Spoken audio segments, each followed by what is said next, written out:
Corona virus महामारी जिसने दुनिया को बदल कर रख दिया है, हमारे वर्तमान जीवन की वास्तविकता को प्रकट कर दिया है।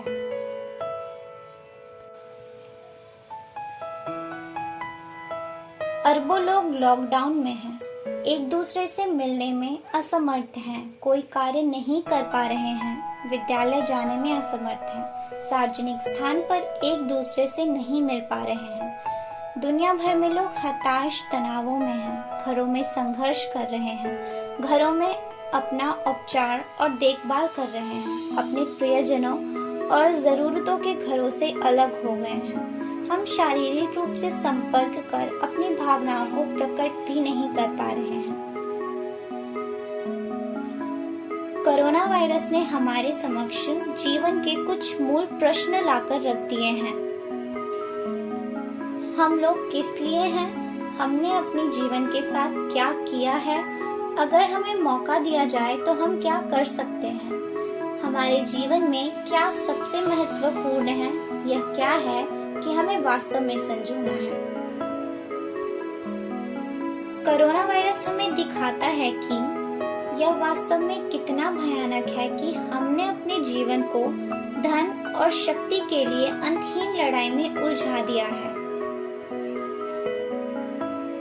यह वास्तव में कितनी कठिनाई की बात है कि हम अपने आसपास के लोगों की कीमत को नहीं पहचान पा रहे हैं। न केवल हमारे परिवार और दोस्तों को, न केवल सहकर्मियों और साथियों को, बल्कि पूरे अजनबियों को। कोरोना वायरस महामारी हमें स्वतंत्रता के मूल्य को प्रदर्शित कराता है। हम जिन्हें चाहते हैं उनके साथ रहने की स्वतंत्रता, अपने लिए और अपने आसपास के लोगों के लिए गरिमा में जीने की स्वतंत्रता।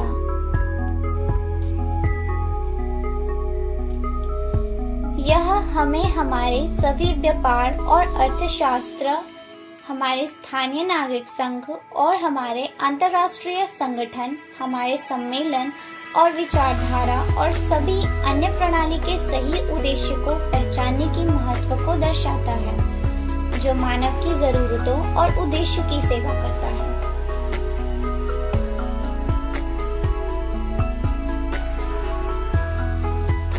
कोरोना वायरस सबसे क्रूर, ईमानदार और विशद रूप से महत्वपूर्ण प्रश्न को हल कराने के लिए मजबूर कराता है।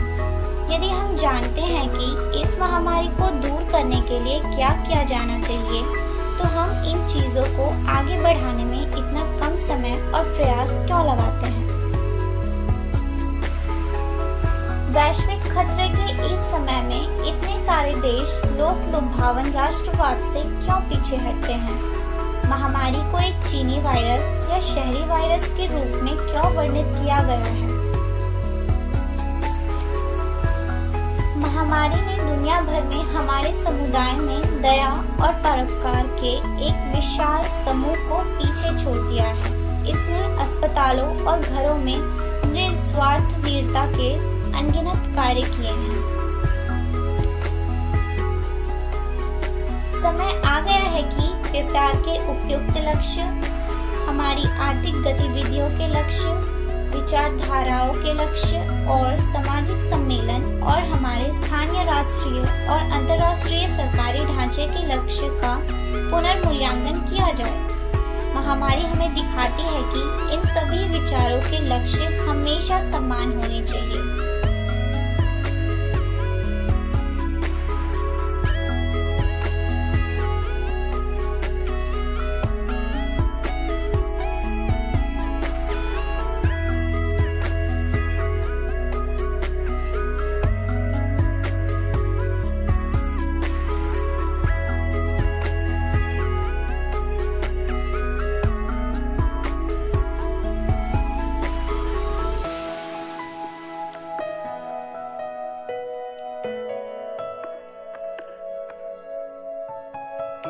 ईश्वर की छवि में सभी लोग द्वारा बनाई गई धर्म अंतर्दृष्टि ने हमें यह पहचानने के लिए बुलाया है कि इस धरती पर हर कोई हमारे सम्मान और देखभाल के योग्य है।